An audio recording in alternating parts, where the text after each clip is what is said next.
Hello, സിന്ദൂരപ്പൊടിൻ്റെ പുതിയൊരു എപ്പിസോഡിലേക്ക് എല്ലാവർക്കും സ്വാഗതം. ചാനൽ ആദ്യമായിട്ട് കാണുന്നവരാണെങ്കിൽ ഒന്ന് സബ്സ്ക്രൈബ് ചെയ്തിട്ട് ലൈക്ക് ചെയ്യണേ. അപ്പോൾ നീലനോടും ഡെക്കിനോടും സംസാരിച്ചതിന് ശേഷം അവർ അകത്തേക്ക് കയറിപ്പോയപ്പോൾ രുക്മിണി തിരിച്ച് ഓട്ടോ സ്റ്റാൻഡിലേക്ക് വന്ന് നിൽക്കുകയാണ്.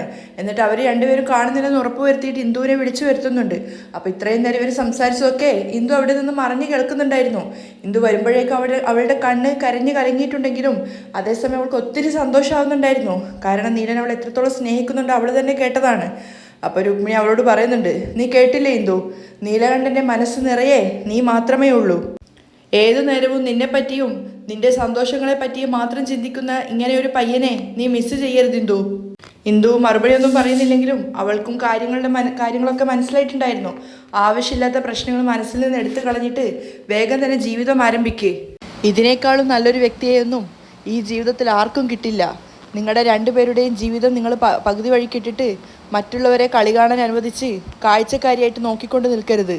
ഇന്ദുവിന് രുക്മിണി പറയുന്നതൊക്കെ മനസ്സിലാവുന്നുണ്ടായിരുന്നു. നിങ്ങൾ രണ്ടുപേരും നല്ലൊരു തീരുമാനം എടുക്കുന്നു തന്നെയാണ് ഞാൻ വിശ്വസിക്കുന്നത്. ഇന്ദു മറുപടിയൊന്നും പറയുന്നില്ലെങ്കിലും കരഞ്ഞുകൊണ്ട് അവൾ തലതാഴ്ത്തി നിൽക്കുകയാണ്. ഞാൻ പറയേണ്ടതൊക്കെ പറഞ്ഞു, ഇനിയെല്ലാം നിന്റെ ഇഷ്ടമാണ്. അവർ രണ്ടുപേരും നീലകണ്ഠൻ്റെ ഹോട്ടലിലേക്ക് നോക്കിക്കൊണ്ട് നിൽക്കുകയാണ്. ഇന്ദുവിന് ശരിക്കും അതിശയാണ് തോന്നുന്നത്, നീലേട്ടൻ തന്നെ ഇത്രയധികം സ്നേഹിക്കുന്നുണ്ടോ എന്നൊക്കെ കരുതിയിട്ട്. വീട്ടിലെത്തിയപ്പോൾ ഇന്ദു മുകളിലേക്ക് പോകാനുള്ള സ്റ്റെപ്പിനടുത്തും രുക്മിണി അവിടെ താഴെയാണ് നിൽക്കുന്നത്. ഞാൻ പറഞ്ഞ കാര്യങ്ങളെല്ലാം നിന്റെ മനസ്സിലില്ലേ? ഇനി ശ്രദ്ധിച്ച് കാര്യങ്ങളൊക്കെ ചെയ്യണം. ഇന്ദു അപ്പോഴും വീണ്ടും ഒരു ആശയക്കുഴപ്പത്തിൽ എന്ന പോലെ നിൽക്കുകയാണ്. ഇന്ദു, നീ എന്താ ആലോചിച്ചുകൊണ്ട് നിൽക്കുന്നത്? എന്താ നിന്റെ മുഖമൊക്കെ വാടിയിട്ട് എന്തൊക്കെയോ ചിന്തിക്കുന്നത് പോലെ? ശരി, ഞാൻ നിനക്ക് കുടിക്കാൻ എന്തെങ്കിലും? വേണ്ട അമ്മ, ഞാൻ തന്നെ പോയിട്ട് എടുത്തോളാം. വേണ്ട, നീ മുകളിലേക്ക് കയറിപ്പോയിക്കോ, ഞാൻ എടുത്തിട്ട് അങ്ങോട്ടേക്ക് വന്നോളാം. കുറച്ചു കാലം ശരീരം ഒന്ന് ശരിയാവുന്നത് വരെ നല്ല ഭക്ഷണം വേണം കഴിക്കാൻ, അതൊക്കെ ഞാൻ നോക്കിക്കോളാം. രുക്മിണി പറഞ്ഞത് കേട്ടിട്ട് ഇന്ദു മുകളിലേക്ക് വരികയാണ്. ആ സമയത്ത് വാസന്തി ആണെങ്കിൽ അവിടെ അടിച്ചു വാരിക്കൊണ്ടിരിക്കുകയായിരുന്നു. അപ്പോൾ ഒരുപാട് വേസ്റ്റൊക്കെ ഉണ്ടായിരുന്നു. ആ കുറച്ച് സ്ഥലം അടിച്ചപ്പോൾ തന്നെ വാസന്തി ആകെ തളർന്നിട്ടുണ്ടായിരുന്നു. അപ്പോഴാണ് ഇന്ദുവിൻ്റെ വരവ്. ഇന്ദുവിനെ കണ്ടപ്പോൾ വാസന്തിക്കുണ്ടായിരുന്ന ചെറിയൊരു ദേഷ്യം കൂടെ പുറത്തേക്ക് വരികയാണ്. ശരീരത്തിന് സുഖമില്ല, നീ റൂമിൽ കിടന്നിട്ടുണ്ടാവുമെന്ന് കരുതുമ്പോൾ നീ എന്താ പുറത്തുനിന്ന് കയറി വരുന്നത്? അവരൊരു കാർക്കശ ഭാവത്തിലാണ് ഇന്ദുവിനോട് സംസാരിക്കുന്നത്. അത് പിന്നെ അകത്ത് തന്നെ ഇരിക്കുമ്പോൾ എന്തോ പോലെ തോന്നിയതാ അമ്മ. അതുകൊണ്ടൊന്ന് പുറത്തു പോയിട്ട് കാറ്റും വെളിച്ചമൊക്കെ കൊണ്ടിട്ട് വന്നതാ. റെസ്റ്റ് എടുക്കുക എന്ന് പേരും പറഞ്ഞിട്ട് പുറത്തു പോയി കറങ്ങി അടിച്ചിട്ട് വരികയാണല്ലേ? ഇതാണോ ഇന്ദു നീ റെസ്റ്റ് എടുക്കുന്നതിൻ്റെ ലക്ഷണം? അതല്ല അമ്മ, എനിക്ക് എല്ലാ നേരവും വീട്ടിനുള്ളിൽ തന്നെ അങ്ങനെ അടച്ചുപൂട്ടി ഇരിക്കാൻ കഴിയില്ല. എപ്പോഴും എന്തെങ്കിലും ജോലി ചെയ്തുകൊണ്ടേ ഇരുന്നതാണല്ലോ. പെട്ടെന്ന് ഇങ്ങനെ വീട്ടിനകത്ത് ചടഞ്ഞുകൂടി ഇരിക്കുമ്പോൾ എന്തോ ഒരു പോലെ തോന്നുന്നു. ഓ, ഞങ്ങളൊക്കെ വെറുതെ ഭക്ഷണം കഴിച്ചിട്ട് ഒരു ജോലിയും ചെയ്യാതെ വെറുതെ വീട്ടിനകത്ത് കുത്തിയിരിക്കുകയാണെന്ന് നീ ഒന്ന് ആക്കി പറഞ്ഞതാണല്ലേ? അത് കേട്ടപ്പോൾ ഇന്ദു തന്നെ അതിശയിച്ചു പോയി. കാരണം അവൾ അങ്ങനെയൊന്നും ചിന്തിച്ചിട്ട് പോലും ഉണ്ടായിരുന്നില്ല. അയ്യോ, ഞാൻ അങ്ങനെയൊന്നും അല്ല അമ്മ ഉദ്ദേശിച്ചത്. എന്നെക്കൊണ്ട് പറ്റുന്നില്ല എന്ന് മാത്രമാണ് ഞാൻ പറഞ്ഞത്. സുഖമില്ല എന്നും പറഞ്ഞിട്ട് നീ പുറത്തു പോയി കറങ്ങി അടിച്ച് വരികയാണ്. എൻ്റെ മോനാണെങ്കിൽ ഓരോ നേരം വിളിച്ചിട്ട് നീ ഭക്ഷണം കഴിച്ചോ മരുന്ന് കുടിച്ചോ എന്ന് ചോദിച്ചിട്ട് എൻ്റെ തലയാണ് എടുത്തുകൊണ്ടിരിക്കുന്നത്. അത് കുഴപ്പമില്ല അമ്മ, ഞാൻ ശ്രദ്ധിച്ചോളാം. ഇന്ദു കൂടുതൽ സംസാരം വഷളാക്കാതെ പറയാണ്. അതല്ല, ഞാനൊരു കാര്യം ചോദിക്കട്ടെ, നിനക്ക് ശരിക്കും പറഞ്ഞാൽ ഓട്ടോ ഓടിക്കാൻ അറിയുമോ അതോ ഇല്ലയോ? ഇനി അതും പകുതി പഠിപ്പ് മാത്രമാണോ ഉള്ളോ? അല്ല, ഇത്രയും വർഷമായിട്ട് ഓട്ടോ ഓടിക്കുകയാണല്ലോ, എന്നിട്ടും എവിടെയോ കൊണ്ടുപോയി ഇടിച്ചിട്ടല്ലേ വന്നത്? അതുകൊണ്ടാണ് ചോദിച്ചത്. ഓട്ടോ കൊണ്ടുപോയി അപകടത്തിലാക്കിയതിനു പുറമേ നിൻ്റെതായ കുറേ ചിലവുകളും, അതിനു പുറമെ നീയാണെങ്കിൽ റെസ്റ്റ് എടുക്കുകയും ചെയ്യുന്നു. ഇപ്പോൾ ഈ വീട്ടിലുള്ള ജോലികൾ മുഴുവൻ എൻ്റെ തലയിലായിരിക്കുകയാണ്. ഇത്രയും വലിയൊരു വീട് അടിച്ചു വാരി തുടക്കുമ്പോഴേക്കും എൻ്റെ നടുവിൻ്റെ പണി പോവുകയാണ്. ഞാനൊരു കാര്യം പറയാം, ഇനിയെങ്കിലും മര്യാദയ്ക്ക് നോക്കിയും കണ്ട് ഓട്ടോ ഓടിച്ചോളണം എന്നും പറഞ്ഞിട്ട് കയ്യിലുണ്ടായിരുന്ന ചൂലവിടെ അവൾക്ക് നേരെ വലിച്ചെറിഞ്ഞിട്ട് പിറുപിറുത്തുകൊണ്ട് പോവുകയാണ്. ഇവളൊക്കെ വന്ന് കിടന്നു കഴിഞ്ഞാൽ ഇവിടുത്തെ ജോലിയൊക്കെ ഞാൻ വേണം ചെയ്യാൻ. ഇന്ദുവിന് അത് കേട്ടിട്ട് ആകെ ഒരു വിഷമവും എന്തൊക്കെ തോന്നുവാണ്. കാരണം ഇപ്പോഴും അവർ തന്നെ മരുമകളായിട്ട് അംഗീകരിച്ചിട്ടില്ല എന്നുള്ളത് അവളെ വേദനിപ്പിക്കുന്നുണ്ടായിരുന്നു. അവൾ ആ ഒരു വിഷമത്തിൽ തിരിഞ്ഞതും പെട്ടെന്ന് രാധികയാണ് തൻ്റെ തൊട്ടു മുൻപിലുള്ളത്. ഇന്ദു ഒട്ടും പ്രതീക്ഷിച്ചിട്ടുണ്ടായിരുന്നില്ല. പക്ഷേ രാധികയോട് സംസാരിക്കാൻ താല്പര്യമില്ലാതെ അവൾക്ക് മുഖം കൊടുക്കാതെ ഇന്ദു വേഗം അവിടുന്ന് പോവാൻ നോക്കുവാണ്. പക്ഷെ രാധിക അവളെ വിടാൻ കൂട്ടാക്കുന്നുണ്ടായിരുന്നില്ല. അവൾ അങ്ങോട്ടും ഇങ്ങോട്ടും തിരിയുന്നതിനനുസരിച്ച് അവളെ തടഞ്ഞുകൊണ്ടേയിരിക്കുകയാണ്. പോവല്ലേ? അയ്യോ, ഇന്ദുവിന് ദേഷ്യം വരുന്നുണ്ടായിരുന്നു. അവൾക്ക് രാധികയോട് സംസാരിക്കാനേ തോന്നുന്നുണ്ടായിരുന്നില്ല. അപ്പോൾ രാധികയാണെങ്കിൽ ഇന്ദുവിനെ ഇങ്ങനെ ചുറ്റിലും നോക്കിക്കൊണ്ടിരിക്കുകയാണ്. അവിടെ ഇവിടെയൊക്കെ മുറിവ് പറ്റിയെന്നല്ലാതെ ഒരുപാട് കാര്യമായിട്ട് വേറെ പ്രശ്നമൊന്നും ഇല്ലല്ലോ. രാധിക, നീ എന്നെ ഒന്ന് വിട്ടിട്ട് പോകുന്നുണ്ടോ? എനിക്ക് പോയിട്ട് റെസ്റ്റ് എടുക്കണം. ആ, നിന്നെ റെസ്റ്റ് എടുക്കാൻ വിടാന്നൊക്കെ തന്നെയാണ് കരുതിയത്, പക്ഷേ സമയമായിട്ടില്ല. ഇന്ദു രാധികയെ തന്നെ നോക്കി ഇങ്ങനെ കടുപ്പേറിയ ദേഷ്യത്തിൽ നിൽക്കുകയാണ്. ഞാൻ നിന്നോട് നേരിട്ട് തന്നെ ഇനി നമുക്ക് യുദ്ധം തുടങ്ങാന്ന് പറഞ്ഞതല്ലേ, ഇനി നീ നോക്കിക്കോ. അല്ല, ഓട്ടോ വരെ മറഞ്ഞുപോയി. ഇനിയിപ്പോൾ കിട്ടിക്കൊണ്ടിരുന്ന വരുമാനവും നിലച്ചു. ഒരു ദിവസം 1500 രൂപയെങ്കിലും കിട്ടുന്നതാണെങ്കിൽ 2 ദിവസം കൊണ്ട് 3000 രൂപയല്ലേ നഷ്ടമായത്. ഇന്ദു ഒന്നും പറയാതെ അവൾ പറയുന്നത് കേട്ട് നിൽക്കുകയാണ്. EMI അടയ്ക്കാനുള്ള സമയം വരെ ഏറെക്കുറെ ആയിട്ടാണ് ഉള്ളത്. EMI അടച്ചിട്ടില്ലെങ്കിൽ ബാങ്കിലുള്ള ആളുകൾ വീട്ടിൽ വന്നിട്ട് പ്രശ്നം വെക്കില്ലേ? ഇന്ദു ദേഷ്യത്തോടെ നിൽക്കുകയാണ്. നാട്ടുകാർക്ക് മുന്നിൽ നാണക്കേടാവില്ലേ ഇന്ദു? എന്താ ഇന്ദു താൻ ചെയ്യാൻ പോകുന്നത്? രാധിക പരിഹാസത്തോടെയാണ് സംസാരിക്കുന്നത്. നീ കൃത്യമായിട്ട് ജോലിക്ക് പോയിട്ട് EMI ഒക്കെ അടച്ച് വീടിൻ്റെ ബാധ്യതയൊക്കെ തീർത്തതിന് ശേഷം ഇത്രയും വലിയൊരു വീട്ടിൽ ഞാനും എൻ്റെ നീലേട്ടനും സന്തോഷത്തോടെ ജീവിക്കാന്ന് കരുതുമ്പോൾ എന്താ ഇന്ദു നീ ഇങ്ങനെ അപകടമൊക്കെ പറ്റി വന്ന് നിൽക്കുന്നത്? ഇന്ദു ഇങ്ങനെ ദേഷ്യത്തിൽ പല്ലു കടിച്ച് നിൽക്കുകയാണ്. നീ ഇങ്ങനെ തീരെ താല്പര്യമില്ലാത്ത മട്ടിൽ വളരെ പതിയെ ഓട്ടോ ഓടിച്ച് EMI ഒക്കെ അടച്ചു കഴിഞ്ഞാൽ എങ്ങനെ ഇന്ദു ഈ വീടിൻ്റെ EMI ഒക്കെ തീർന്നിട്ട് ഞാനും നീലേട്ടനും സന്തോഷത്തോടെ ഈ വീട്ടിൽ താമസം ആരംഭിക്കുക? ഓരോ പ്രാവശ്യവും നീലേട്ടൻ്റെ കൂടെ അവൾ ജീവിക്കുന്നു എന്ന് കേൾക്കും തോറും ഇന്ദുവിന് ദേഷ്യം വന്നുകൊണ്ടിരിക്കുന്നുണ്ടായിരുന്നു. ആ ശരി, ഇനിയെങ്കിലും ശ്രദ്ധിച്ചിട്ട് വണ്ടിയൊക്കെ ഓടിക്കിട്ടോ. പോട്ടെ എന്ന് ചോദിച്ചിട്ട് സാരിയുടെ മുന്താണിയൊക്കെ ഒന്ന് വലിച്ചിട്ടിട്ട് രാധിക വലിയ ആളെപ്പോലെ റൂമിലേക്ക് പോവാണ്. അപ്പോഴാണ് ഇന്ദുവിന് കുടിക്കാനുള്ള വെള്ളമായിട്ട് രുക്മിണിയും അവർക്കൊപ്പം തന്നെ രാജേശ്വരി അങ്ങോട്ടേക്ക് വരുന്നത്. ഇന്ദു ആകെ വിഷമിച്ച് നിൽക്കുന്നത് കണ്ടപ്പോൾ രുക്മിണി അവളോട് ചോദിക്കുന്നുണ്ട്, എന്താ പറഞ്ഞത് ആ മണ്ട? അത് കേട്ടപ്പോൾ രാധികയോടുള്ള ദേഷ്യം കൊണ്ട് പല്ല് കടിച്ചുകൊണ്ടാണ് ഇന്ദു പറയുന്നത്. അവൾ പറയുന്ന സംസാരം കേട്ട് കഴിഞ്ഞാൽ അപ്പം തന്നെ അവളുടെ ചെകിട്ടത്ത് നോക്കി ഒന്ന് പൊട്ടിച്ചു കൊടുക്കാനാണ് തോന്നുന്നത് അമ്മ. അത് കേട്ടപ്പോൾ തന്നെ രുക്മിണി കൂളായിട്ട് പറയാണ്, എന്തിനാ തോന്നുന്നത്? അപ്പം തന്നെ ചെയ്തുകൂടായിരുന്നോ? ഇന്ദു അതിശയത്തിൽ രുക്മിണിയെ നോക്കുവാണ്. അപ്പോൾ രാജേശ്വരിയും ചോദിക്കുന്നുണ്ട്, ശരിയാണോ ചേച്ചി എന്നൊരർത്ഥത്തിൽ. ആ രുക്മിണി വളരെ കൂളായിട്ടാണ് പറയുന്നത്. എന്താ അമ്മ പറഞ്ഞത്? ഇന്ദു അതിശയത്തിൽ ചോദിക്കുകയാണ്. അതെ ഇന്ദു, അവളെന്താ ചെറിയ കുട്ടിയാണോ? അവൾ മിഠായി വേണമെന്ന് പറഞ്ഞ് വാശിയോടെ കരയല്ല ചെയ്യുന്നത്. മനഃപൂർവ്വം നിന്റെ ജീവിതം നശിപ്പിക്കാൻ വേണ്ടിയിട്ടാണ് അവൾ നിനക്ക് ചുറ്റും ഇങ്ങനെ നടന്നുകൊണ്ടിരിക്കുന്നത്. അവളെന്താ ചെറിയ കുട്ടിയാണോ? മിഠായിക്ക് വേണ്ടിയല്ല അവൾ വാശി പിടിക്കുന്നത്. നിന്റെ ജീവിതം നശിപ്പിച്ചെടുത്തിട്ട് നിനക്ക് പകരം നീലൻ്റെ ഭാര്യയായിട്ട് ജീവിക്കാനാണ് അവൾ ശ്രമിക്കുന്നത്. അതുകൊണ്ട് അങ്ങനെയുള്ള അവളോട് നീ ഒരു ദയയും സഹതാപവും കാണിക്കേണ്ട ഒരു കാര്യവും ഇല്ല. നിനക്ക് അർഹതപ്പെട്ട നിന്റെ ജീവിതം ഇനി എങ്ങനെ സംരക്ഷിക്കണമെന്നുള്ളത് നീയാണ് തീരുമാനം എടുക്കേണ്ടത്. അതിനുവേണ്ടി ആരോടും ഏതറ്റം വരെയും പോയി യുദ്ധം ചെയ്യാൻ നീ തയ്യാറാവണം. അമ്മ പറഞ്ഞത് കേട്ടപ്പോൾ ശരിയാണല്ലോ എന്ന് ഇന്ദുവിനും തോന്നുന്നുണ്ട്. കാരണം തൻ്റെ ജീവിതം പറിച്ചെടുക്കാൻ വേണ്ടിയിട്ടാണ് രാധിക ശ്രമിക്കുന്നത്. പിന്നെ താനെന്തിനാണ് അവളോട് ദയ കാണിക്കുന്നത്? ഇന്ദുവിൻ്റെ മനസ്സിലത് കയറിയെന്ന് മനസ്സിലായപ്പോൾ ഒന്നുകൂടി രുക്മിണി അവൾക്ക് കൊളുത്തി കൊടുക്കുകയാണ്. യുദ്ധത്തിൽ ദയയും സഹതാപവും ഒന്നും പാടില്ല ഇന്ദു. ഇനി അങ്ങോട്ട് നിന്റെ ജീവിതം നിന്റെ കയ്യിലാണ് ഇന്ദു ഉള്ളത്. അപ്പോൾ രാജി ഒന്ന് മനസ്സിലാക്കി കൊടുക്കാൻ പറയുന്നുണ്ട്. ഇന്ദു കയ്യിലാണ് ഉള്ളത് എന്ന്, അതായത് കൈ വെച്ചിട്ട് രാധിക ഒന്ന് പൂശാൻ വേണ്ടിയിട്ടാണ് പറഞ്ഞു കൊടുക്കുന്നത്. ഇന്ദുവും ഇത്തവണ രണ്ടും കൽപ്പിച്ചു തന്നെയായിരുന്നു. രുക്മിണി കൊണ്ടുവന്ന വെള്ളം വാങ്ങിയിട്ട് അവൾ മടമടാന്ന് കുടിക്കുകയാണ്. മെല്ലെ കുടിക്കും മോളെ. രാജേശ്വരിയും രുക്മിണി ശരിക്കും പേടിച്ചു പോയിട്ടുണ്ടായിരുന്നു ഇന്ദുവിൻ്റെ ആ ഒരു ഭാവമാറ്റം കണ്ടപ്പോൾ. അങ്ങനെ വെള്ളം കുടിച്ചു തീർത്ത് ഗ്ലാസ് രുക്മിണിക്ക് കൊടുത്തതിന് ശേഷം സാരിയുടെ മുന്താണി എടുത്തിട്ട് അവൾ എളിയിലൊന്ന് കുത്തി തിരികുകയാണ്. ഇന്ദുവും രണ്ടും കൽപ്പിച്ചിട്ട് തന്നെയായിരുന്നു. അതുവരെ രാധികയോടുണ്ടായിരുന്ന സർവ്വദേഷ്യവും ഇന്ദുവിൻ്റെ ഉള്ളിൽ നിന്ന് അണ പൊട്ടി പുറത്തേക്ക് വന്നിട്ടുണ്ടായിരുന്നു. 2 കാലടി വെച്ചപ്പോൾ തന്നെ വാസന്തി വലിച്ചെറിഞ്ഞിട്ട് പോയ ചൂല അവിടെ കിടപ്പുണ്ടായിരുന്നു. ഇന്ദു അതെടുത്തിട്ട് ദൂരത്തോട്ടേക്ക് വലിച്ചെറിയാണ്. ഇന്ദുവിനുള്ളൊരു മുട്ടം പണി കൊടുത്തിരിക്കുകയാണ് താനെന്ന് കരുതിയിട്ട് പുറത്തു പോയിട്ട് ഫോണിൽ പാട്ടൊക്കെ കേട്ട് ആസ്വദിച്ച് നിൽക്കുകയാണ് രാധിക. അവിടത്തേക്കാണ് ഇന്ദു വന്നത്. ഇന്ദു വരുമ്പോൾ കാണുന്നത് ഏതോ ഒരു ലോകത്ത്, സംഗീതത്തിൻ്റെ ലോകത്തിൽ നിൽക്കുന്ന രാധികയാണ്. അവളാണെങ്കിൽ കട്ട ദേഷ്യത്തിലാണ് ഉണ്ടായിരുന്നത്. നേരെ രാധികയുടെ അടുത്ത് പോയപ്പോൾ രാധിക പുച്ഛത്തോടെ തിരിഞ്ഞു നിന്നിട്ട് ചോദിക്കുകയാണ്, എന്താ? പക്ഷേ മറുപടി പറയാതെ നേരെ രാധികയുടെ ചെവിക്ക് പിടിച്ചിട്ട് രാധികയും വലിച്ചുകൊണ്ട് ഇന്ദു അകത്തേക്ക് വരികയാണ്. ഏയ് നീ എന്താ ചെയ്യുന്നത്? രാധിക ഇങ്ങനെ ശബ്ദം ഉണ്ടാക്കുന്നുണ്ട്. ഇവിടെ വരാനല്ലേ നിന്നോട് പറഞ്ഞത് എന്നും പറഞ്ഞിട്ട് രാധികയെ പിടിച്ചു വലിച്ച് അവളുടെ റൂമിലേക്ക് കൂട്ടിക്കൊണ്ട് വരികയാണ്. അപ്പോൾ രാധിക ദേഷ്യത്തോടെ ചോദിക്കുന്നുണ്ട്, നീ എന്താണ് ഈ ചെയ്യുന്നത്?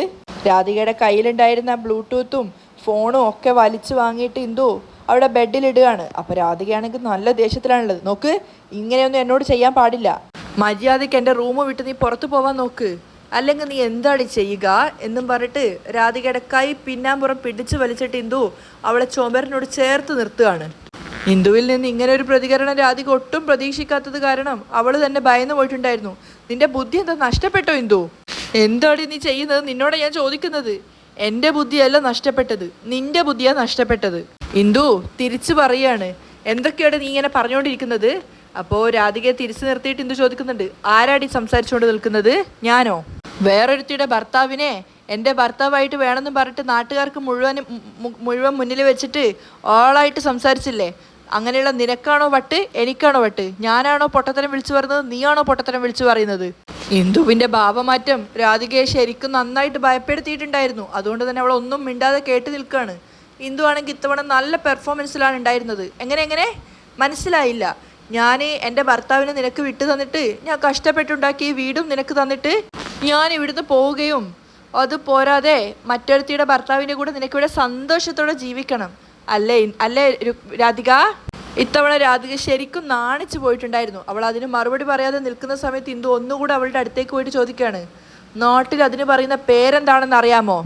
അതിന് പറയുന്ന പേര് നന്നായിട്ട് അറിയാവുന്നത് കൊണ്ട് രാധിക ഞെട്ടിക്കൊണ്ട് നിൽക്കുകയാണ്. അപ്പോൾ ഇന്ദു ഒന്നുകൂടെ പറഞ്ഞു കൊടുക്കുന്നുണ്ട്, അതിന് ഭാര്യ എന്ന് പറയില്ല. ഡി, എന്താ നീ എന്നെക്കുറിച്ച് പറഞ്ഞത് എന്ന് രാധിക പറഞ്ഞു തീരുമ്പോഴേക്കും ഇന്ദു അവളുടെ കുറ്റി നോക്കി ഒന്ന് പൊട്ടിച്ചു കൊടുക്കുകയാണ്. അവളുടെ അടിയുടെ ശക്തി കൊണ്ട് രാധിക വേച്ച് താഴേക്ക് വീണു പോയിട്ടുണ്ടായിരുന്നു. ഇന്ദു ഇങ്ങനെയൊക്കെ പെരുമാറുന്നതിൽ അതിശയിച്ചിട്ട് ഞെട്ടിത്തരിച്ചു നിൽക്കുകയാണ് രാധിക. എന്നെക്കുറിച്ച് നീ എന്താടി കരുതിയത്? എന്നെ കാണുമ്പോൾ നിനക്ക് പൊട്ടയായിട്ടാണോ തോന്നുന്നത്?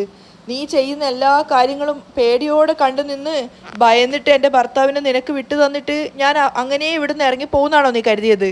ഇന്ദുവിൻ്റെ ഭാവമാറ്റവും ഇനി ഒരിക്കലും നീലേട്ടനെ അവൾ വിട്ടുതരില്ല എന്നുള്ള അവളുടെ സ്ട്രോങ് ആയ സംസാരവും രാധികയെ തെല്ലൊന്നുമല്ല അമ്പരപ്പിച്ചത്. നീ ചെയ്യുന്ന കാര്യത്തിന് വേറെ ഏതെങ്കിലും ഒരു പെണ്ണായിരുന്നെങ്കിൽ നിന്റെ ചെരുപ്പ് വെച്ച് അടിച്ചിട്ട് എപ്പോഴോ പോയിട്ടുണ്ടാവും. ഇന്ദുവിൻ്റെ സംസാരവും കണ്ണുകളും രാധികയെ ഭയപ്പെടുത്തുന്നുണ്ടായിരുന്നു. ഇനി ഒരു പ്രാവശ്യം ഇതുപോലെ സംസാരിച്ചിട്ട് എൻ്റെ പിന്നാലെ വന്നിട്ടുണ്ടെങ്കിൽ അടിച്ച് പല്ല് ഞാൻ തെറിപ്പിക്കും. അപ്പോൾ രാധിക തിരിച്ചു പറയാണ്, ഏയ് നിന്നെ എന്ന് പറഞ്ഞിട്ട് ഇന്ദുവിൻ്റെ നേരെ കൈ ചൂണ്ടിയതും ഇന്ദു ആ കൈ തട്ടി മാറ്റിയിട്ട് പറയുന്നുണ്ട്, ഏയ് ഇനി നീ വായ തുറന്നാലേ മറ്റേ ചെകിട്ടത്ത് കൂടി ഞാനൊന്ന് പൊട്ടിച്ചു തരും. ഇപ്പോൾ ഞാൻ നിന്നോട് പറയാൻ വേണ്ടി പോകുന്നത് ആദ്യത്തെയും അവസാനത്തെയും കാര്യമാണ്. അതുകൊണ്ട് ഞാൻ പറയുന്നത് വ്യക്തമായി കേട്ടിട്ട് അത് നീ നിന്റെ ഹൃദയത്തിൽ സൂക്ഷിച്ചു വെച്ചോ.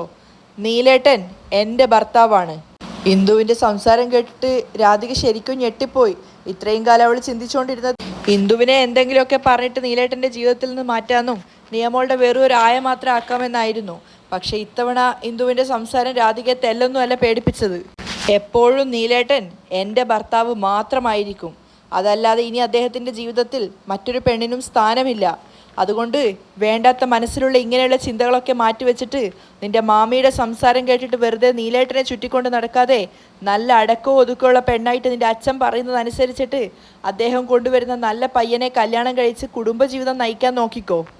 അതിനൊന്നുള്ള വഴി നോക്കാതെ വീണ്ടും ഓരോരോ ഏടാകൂടങ്ങൾ ഒപ്പിച്ചിട്ട് ഈ വീട്ടിൽ നിന്ന് ഇറങ്ങിപ്പോവാനുള്ള വഴി സ്വയം കണ്ടുപിടിച്ചാലുണ്ടല്ലോ, ഇങ്ങനെ ആയിരിക്കില്ല ഇനി ഇന്ദു നിനക്കുള്ള മറുപടി തരിക. ഇത് വെറും തുടക്കം മാത്രമാണ്, ഞാൻ പറഞ്ഞില്ലെന്ന് വേണ്ട. ഇന്ദുവിൻ്റെ ഭാവമാറ്റം രാധിക വല്ലാതെ ഭയന്നുകൊണ്ടാണ് കണ്ടുകൊണ്ടിരിക്കുന്നത്. അല്ല, അതെങ്ങനെ എനിക്ക് മനസ്സിലായില്ല. എൻ്റെ ഭർത്താവിനെ നീ നിനക്ക് സ്വന്തമാക്കിയിട്ട് ഞാൻ കഷ്ടപ്പെട്ടുണ്ടാക്കിയ ഈ വീട്ടിൽ അദ്ദേഹത്തിൻ്റെ കൂടെ നീ സന്തോഷത്തോടെ ജീവിക്കുകയാണ് അല്ലേ? ഇന്ദു തല്ലു എന്ന് പേടിച്ചിട്ട് രണ്ട് കവിളിലും കൈവച്ചിട്ട് പേടിയോടെ നിൽക്കുകയാണ് രാധിക. അതൊക്കെ ഇന്ദുവിന് നല്ല അവസരമായിരുന്നു. ഇന്ദു കളിയാക്കിക്കൊണ്ട് പറയാണ്, എന്താ അല്ലേ, എന്തൊക്കെയാ താൻ ചിന്തിച്ച് കൂട്ടുന്നത്? മനസ്സിൽ എന്തൊക്കെ ആഗ്രഹങ്ങളാണല്ലേ? ഇനി ഒരു പ്രാവശ്യം ഇങ്ങനെ ഒരു ആഗ്രഹം നിന്റെ മനസ്സിൽ വന്നു എന്നെങ്ങാൻ ഞാൻ അറിഞ്ഞ. സാധാരണ രാധിക ഇന്ദുവിന് പിന്നാലെ നടന്നിട്ട് ഉപദ്രവിക്കുന്നത് പോലെ ഇത്തവണ ഇന്ദു തിരിച്ചങ്ങോട്ട് ചെയ്യാണ്.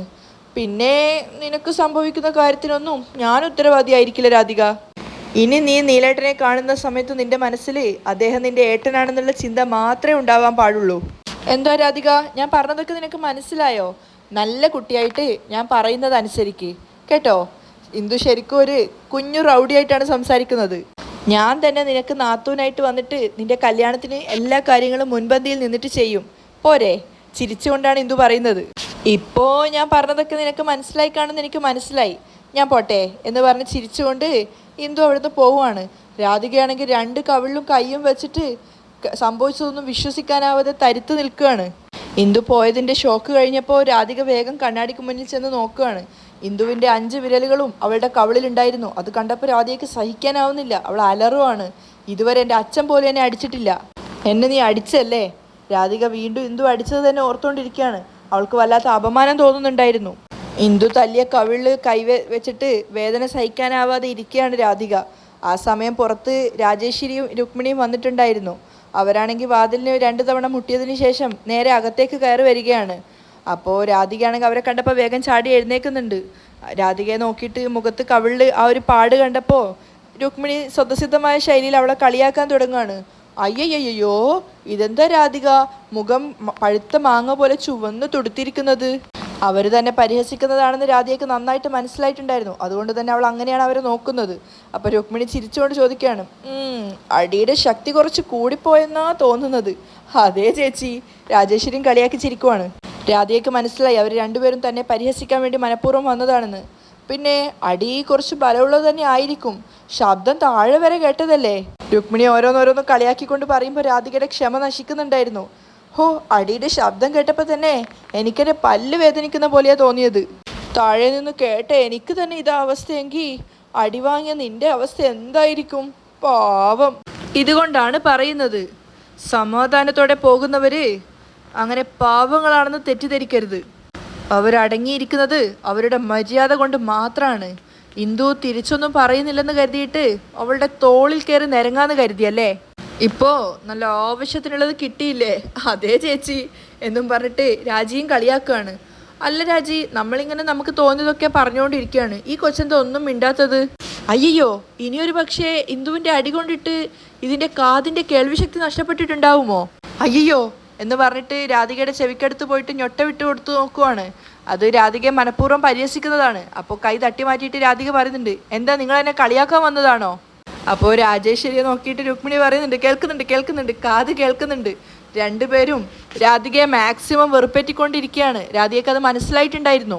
അവരോട് രണ്ടുപേരോടും മറുപടി പറയാനാവാതെ തല താഴ്ത്തി നിൽക്കുകയാണ് രാധിക. അവിടെയാണ് ഇന്നത്തെ എപ്പിസോഡ് വൈൻഡപ്പ് ചെയ്യുന്നത്.